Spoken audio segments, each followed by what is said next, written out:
Welcome to church this morning. I'm Khleber Van Zandt, minister here at the Unitarian Universalist congregation of Venice, where we strive to be a beacon of liberal religion for Florida's Suncoast and a refuge for all who seek a welcoming community, no matter your color, creed, ability, class, no matter who you love, your gender expression, political affiliation, or religious belief. Here we celebrate our differences as we learn from one another. Now, last Thursday, a tree was planted out on our campus here to honor Susan Brinkerhoff and her many years of leading the Green Sanctuary Committee of this congregation. That tree is a Simpson's stopper, which is a Florida native that's evergreen and flowers in the spring. Here's our member Donna Jewett with a few more words about that. Hi, I'm Donna Jewett. I'm a member of the Green Sanctuary, and today what we're doing is we're dedicating a special tree. It's called a Simpson Stopper to Susan Brinkerhoff, who has been with the UU Cov for 15 years. She's given a lot of her talents and a lot of her energy, and we honor her today. And what I wanted to do is share a lovely little poem about advice of the tree.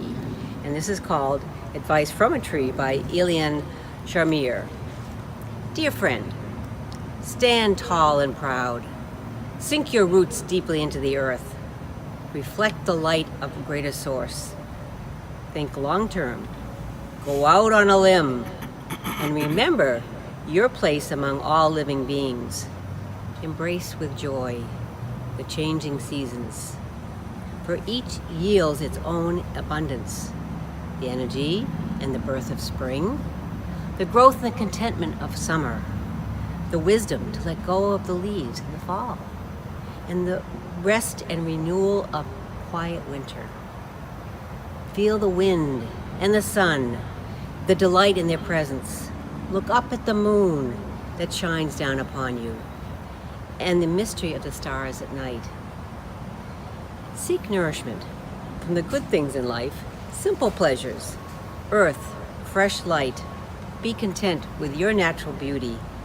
Drink plenty of water. Let your limbs sway and dance in the breezes. Be flexible, but remember your roots. Enjoy the view. Thank you all. And I appreciate all that Susan has done for all of us. Thanks. Last Thursday was Earth Day, which we will pay homage to in this worship service. We're also having a lot of work done here in the sanctuary. Some new equipment here, some cameras, screens, switchers, computerized controllers. We hope to bring you this service live streamed and uninterrupted, but if there are a few glitches, please remember that we are doing our best and we're still learning. We're still building. And with that, our special Earth Day prelude comes from the St. Louis-based rapper, artist, and civil rights activist Prince Ea, E-A, with a piece he calls Dear Future Generations, Sorry.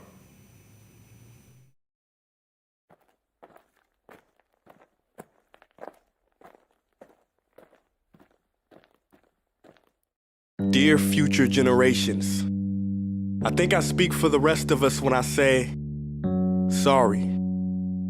Sorry we left you with our mess of a planet. Sorry that we were too caught up in our own doings to do something. Sorry we listened to people who made excuses to do nothing. I hope you forgive us. We just didn't realize how special the earth was. Like a marriage gone wrong, we didn't know what we had until it was gone. For example, I'm guessing you probably know it as the Amazon desert, right? Well, believe it or not, it was once called the Amazon rainforest, and there were billions of trees there, all of them gorgeous, and oh, you don't know much about trees, do you? Well, let me tell you, trees are amazing. I mean, we literally breathe the air they are creating. They clean up our pollution, our carbon. They store and purify water, give us medicine that cures our diseases, food that feeds us, which is why I'm so sorry to tell you that we burn them down. Cut them down with brutal machines, horrific, at a rate of 40 football fields every minute. That's 50% of all the trees in the world gone in the last 100 years. Why? For this. And that wouldn't make me so sad if it weren't so many pictures of leaves on it.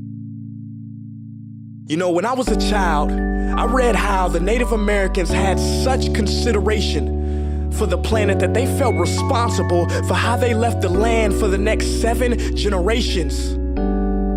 Which brings me great sorrow, because most of us today don't even care about tomorrow. So I'm sorry. I'm sorry that we put profit above people, greed above need, the rule of gold above the golden rule. I'm sorry we use nature as a credit card with no spending limit, overdrafting animals to extinction, stealing your chance to ever see their uniqueness or become friends with them. Sorry we poison the ocean so much that you can't even swim in them. But most of all, I'm sorry about our mindset, 'cause we had the nerve to call this destruction progress. Hey, if you don't think climate change is a threat, I dare you to interview the thousands of homeless people in Bangladesh. See, while you were in your penthouse nestled, their homes were literally washed away beneath their feet due to rising sea levels. You said that you love the smell of fossil fuels. Well, I urge you to talk to the kids of Beijing who are forced to wear pollution masks just to go to school. See, you can ignore this, but the thing about truth is, it can be denied, not avoided. So I'm sorry, future generations. I'm sorry that our footprint became a sinkhole and not a garden. I'm sorry that we paid so much attention to ISIS and very little to how fast the ice is melting in the Arctic. I'm sorry we doomed you, and I'm sorry we couldn't find another planet in time to move to. You know what? Cut the beat. I'm not sorry. This future, I do not accept it, because an error does not become a mistake until you refuse to correct it. We can redirect this. How? Let me suggest that if a farmer sees a tree that is unhealthy, they don't look at the branches to diagnose it, they look at the root. So like that farmer, we must look at the root and not to the branches of government, not to the politicians run by corporations. We are the root, we are the foundation. This generation, it is up to us to take care of this planet. It is our only home. We must globally warm our hearts and change the climate of our souls and realize that we are not apart from nature, we are a part of nature. And to betray nature is to betray us. To save nature is to save us. Because whatever you're fighting for, racism or poverty, feminism, gay rights, or any type of equality, it won't matter in the least. Because if we don't all work together to save the environment, we will be equally extinct. Sorry.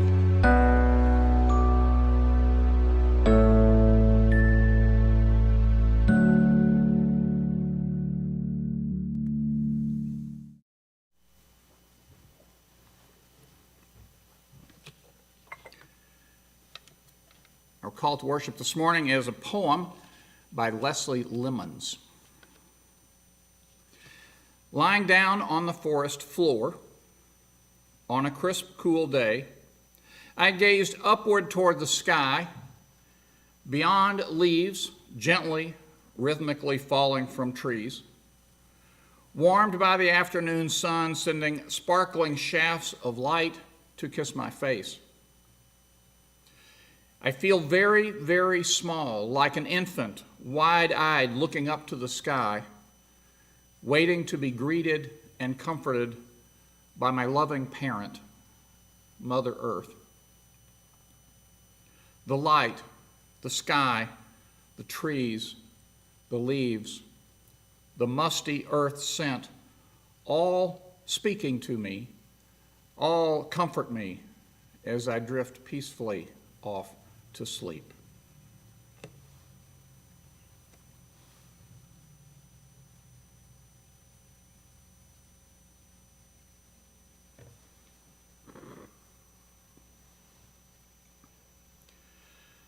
Let us worship together. Our hymn is number 134.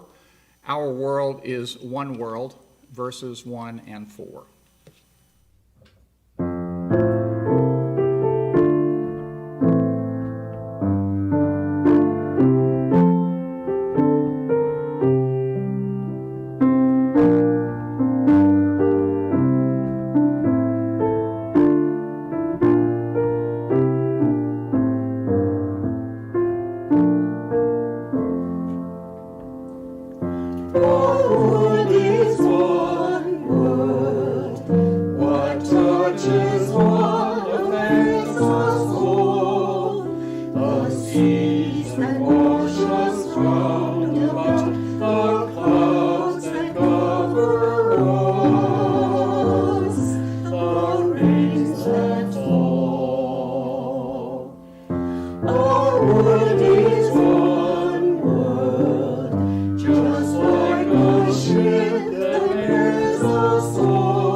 Our children have their own religious education classes each Sunday at 10 a.m.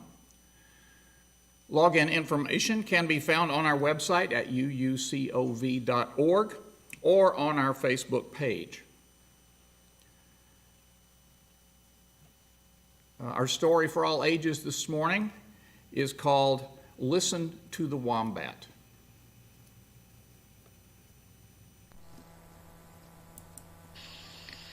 Yo, listen up. This is your home. It's the only one you got. This place is pretty, but you can't live there. You can't even get there. So I repeat, this is your home. It's the only one you got. Cherish it, protect it. It's the only one you're gonna get. These guys, they're your neighbors. They ain't going away. They ain't leaving. You have to get along with them. So you have to learn to share. You have to get along. You have to learn to get along. Because they are your neighbors. They're not going away. Okay, all this stuff, the animals, the waters, the sky, the ground, the bugs, the fish, the tacos, the people, they're all connected. Everything is connected. They all depend on one another. If you ignore that, you're doomed. Repeat, doomed. Okay, so listen up. It's all one. Not two worlds, not three, one. Just one. So get it in gear. Remember, all is one. Okay? Hit it.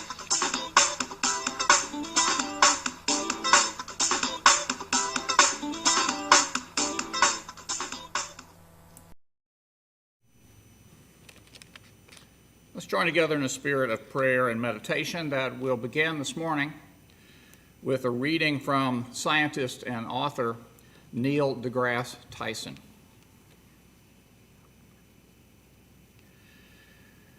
Recognize that the very molecules that make up your body, the atoms that construct the molecules, are traceable to the crucibles that were once the centers of high-mass stars that exploded their chemically rich guts out into the galaxy, enriching pristine gas clouds with the chemistry of life.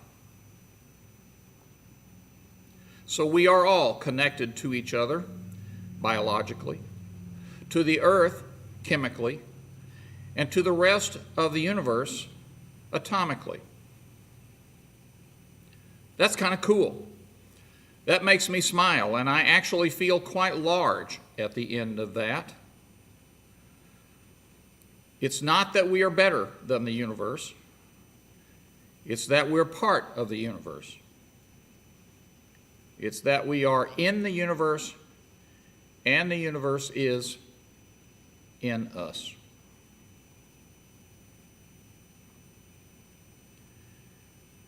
We lift up those in this community who face change, challenge, or loss today as we hold within our hearts all who suffer.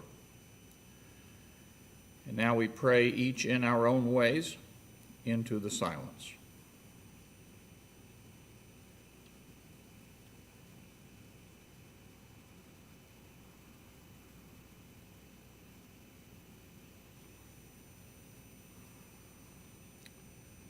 The hopes of this community are offered forth in the names of all those who've gone before and in the names of all those who will come after, in the names of all the helpers of humankind. Shalom, salam, amen, and blessed be. Our interlude is It Takes a Village, composed by Joan Schmico and performed by the Eastern New Mexico University Singers.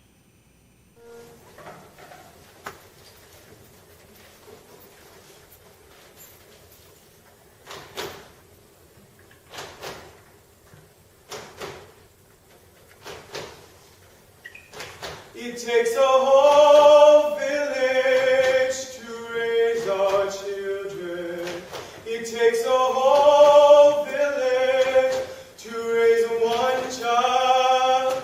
We all, everyone, must share the burden. We all, everyone, will share the joy.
What do we really know about July 4th, Independence Day, anyway?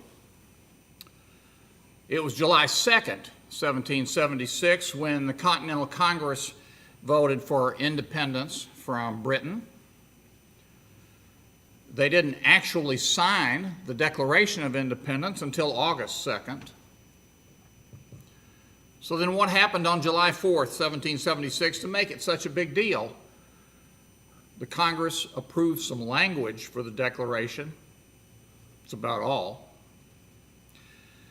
But apparently that doesn't matter. We've celebrated American Independence Day on July 4th for 200 years now. So I guess we'll keep on. It's very hard to go against tradition, whether it's historically accurate or not. Now, our strong feelings of independence, political, personal, cultural, have served us well in some ways, I suppose, though it's caused us and many others quite a bit of trouble as well. You might want to claim that it helped the Euro-Americans push across the frontier and subdue this whole continent.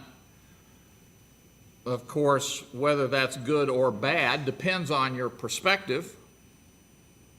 More to the point, depends on your skin color, your parentage, your ethnicity, maybe.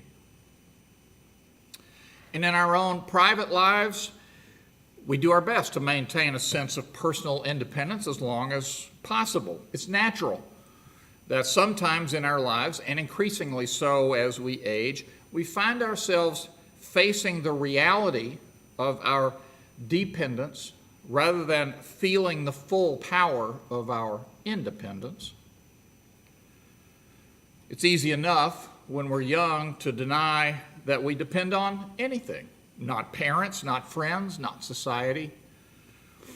As Simon and his pet Garfunkel sang, I am a rock, I am an island.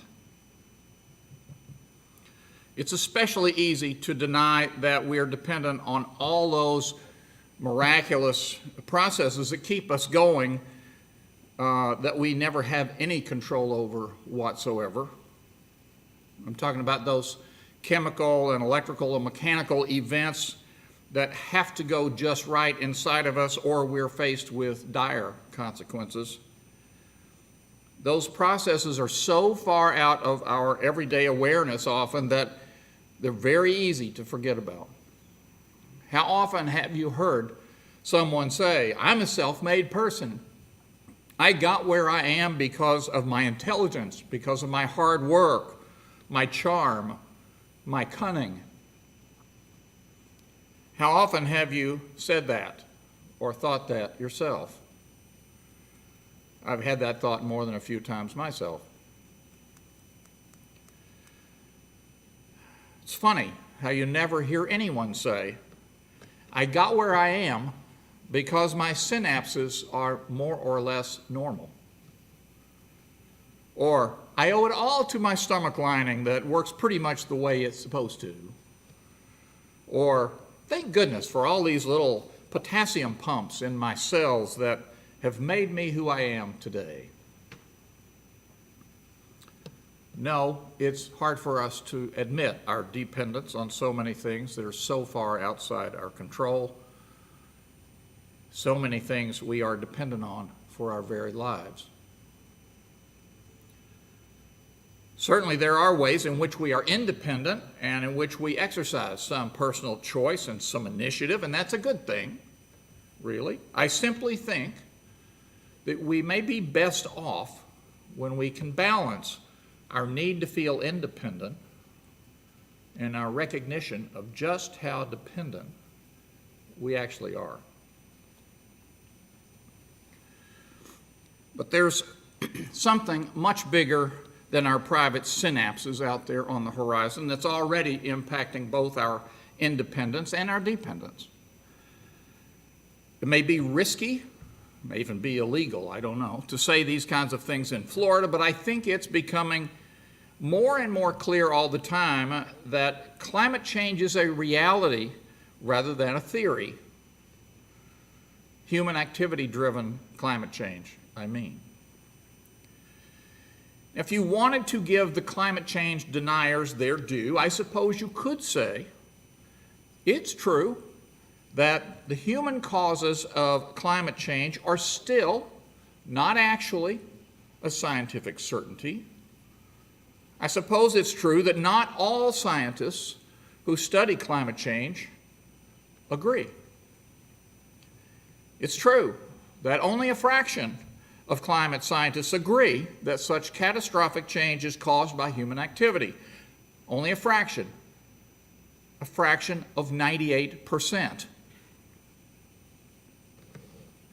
So like the so-called theory of evolution and that cockamamie notion that our Earth may be shaped roughly like a ball, you may want to be careful to always say supposed climate change or alleged climate change or liberal media-driven climate change, I guess. Without an absolute certainty about the causes of climate change, maybe we should just wait and see before doing anything too drastic. Who cares about penguins and polar bears anyway? They're on their own, aren't they?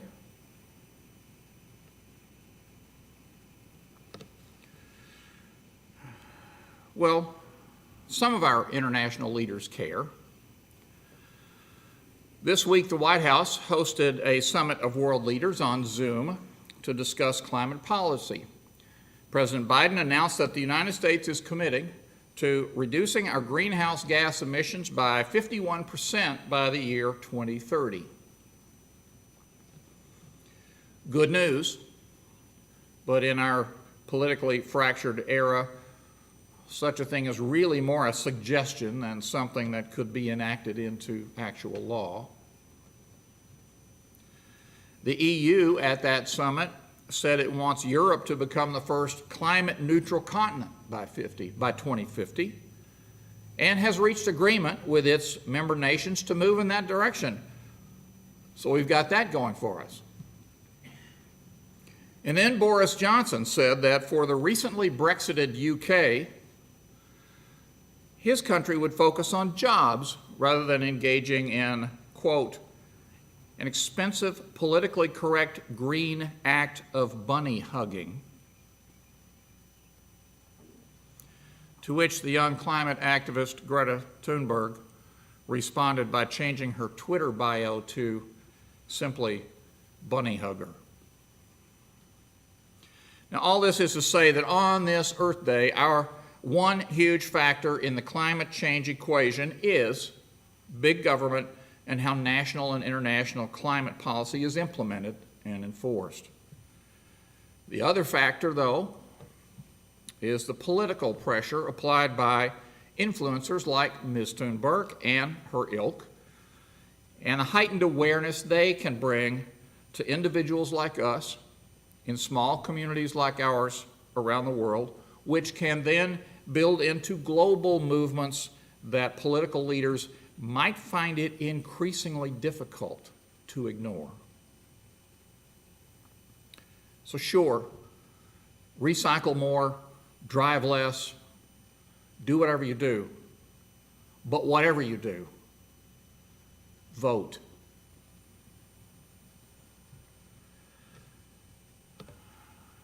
The kids in our YRE programs already know that our 7th Unitarian Universalist principle is all about taking care of Earth's lifeboat. The adult version calls it the interdependent web of all existence of which we are a part. Now, this interdependent web is not a concrete thing. You don't look out the window and see strings of a web connecting the birds to the trees, to the grass, to the clouds, to the streams, to the ground, to us. So this interdependent web of all existence is very easy to miss when you're not really looking for it.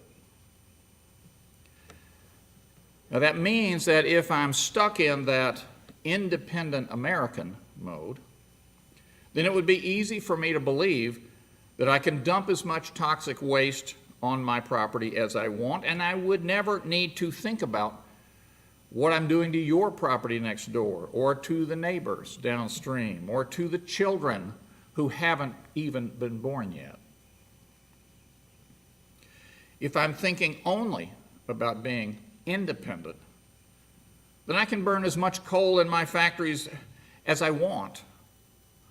You're on your own.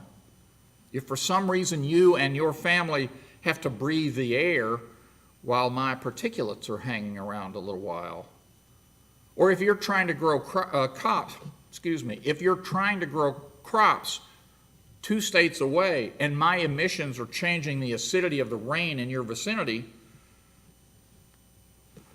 oh well. If I'm truly independent, then I get to drive the biggest gas-guzzling monster truck I can get, and I don't have to worry about greenhouse gases or air pollution or carbon footprints. When I start to imagine that interdependent web, though, when I start to draw in my mind all the little strings that connect the birds to the trees, to the grass, to the clouds, to the streams, to the ground, to us, to me, then I might start to think differently, and I might start to live differently. But it's hard because those lines of interdependence are not always obvious. It's me that has to remember them because they can be so easy to forget, so easy to ignore. Here's the thing. When I'm driving my low-emissions vehicle around out on the island and I turn off Beach Road onto Sunset Drive, I'm reveling in the surf and the seagulls and the sand. I'm not thinking about the polar bears in the Arctic or the penguins in Antarctica. At that moment, in my limited human vision, I don't see the connection. They're living their lives and I'm living mine. Yeah, they're cute and all, but I'm just not thinking about them. But give it 20 years, or 10, or 5, when the current beachfront is underwater and I can no longer drive on Sunset, and Venice Island has shrunk because of rising sea levels. Maybe then I'll think of the penguins nesting not on ancient ice, but on barren solid rock, and the polar bears swimming for their lives. Maybe then I'll be better able to see the interdependence of everything and how we, humans, bunnies and all, indeed are in the same boat, all headed toward the same fate,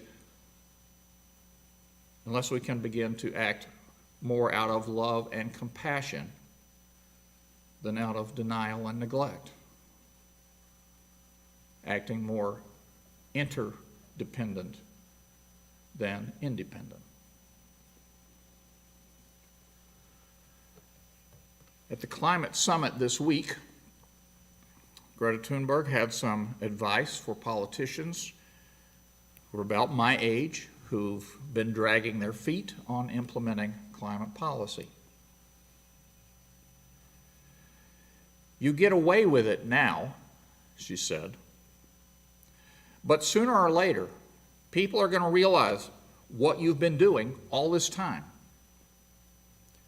You still have time to do the right thing and to save your legacies, but that window of time is not going to last for long.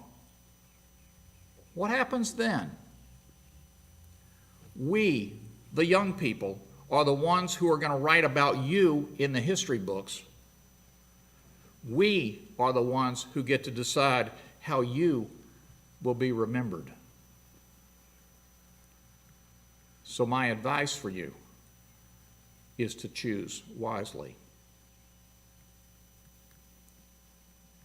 End quote. Out of the mouths of babes.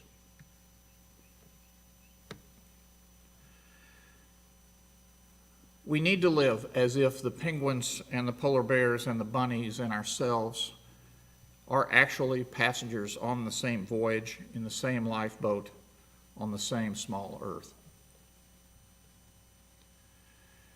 We should celebrate one day a year, July 4th, as Independence Day in this country, home of the brave, land of the free, and all that. No reason to change that tradition. But we could start another tradition to go with it, maybe honoring and Interdependence Day as well. Maybe not just one day, but maybe all the other 364 days of the year besides July 4th. That would strike about the right balance, wouldn't it? I bet the penguins and the polar bears and the bunnies and the young people would go along with us.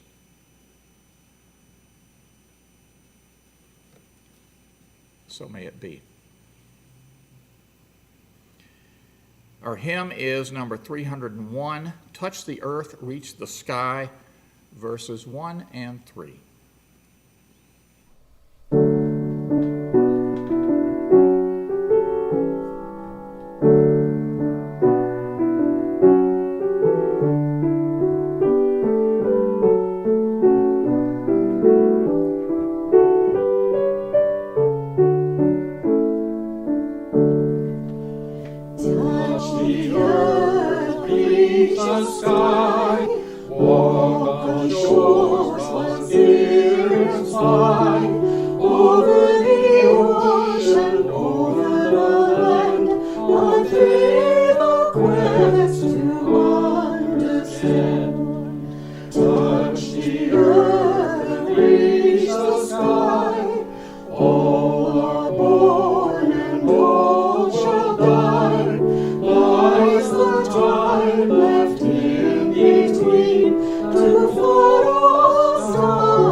Our benediction is from the Reverend Martha Kirby Capo.